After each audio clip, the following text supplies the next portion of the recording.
Welcome back to Meeravani YouTube channel. మీ doctor Sundari ప్రేక్షకు నమస్కారం. వసంత నవరాత్రుల్లో చైత్రశుద్ధ అష్టమికి చాలా విశేషమైన రోజు. ఈరోజు మనకి భవానీమాత ఆవిర్భవించిన రోజు.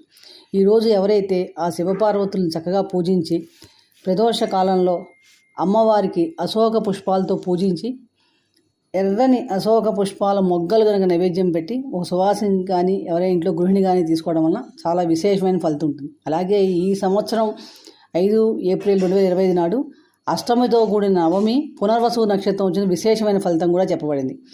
ఈ ప్రసాదంగా తీసినప్పుడు అశోక మొగ్గల్ని మనం త్వాం అశాకోర భీష్ట మధుశ్వాస సముద్భవ పిబామి శోక సంతృప్తో మామశోకం సదాకురు అనే స్తోత్రాన్ని పఠిస్తూ గనక తీసుకుంటాం వలన అఖండ సౌభాగ్యం కలుగుతుంది, శోక నాశనం కూడా జరుగుతుంది, వాజపేయి యాగంతో సమానమైన ఫలితం కూడా లభిస్తుంది. అంతటి విశిష్టమైంది ఈరోజు సువాసిని పూజ, అమ్మవారి ఆరాధన.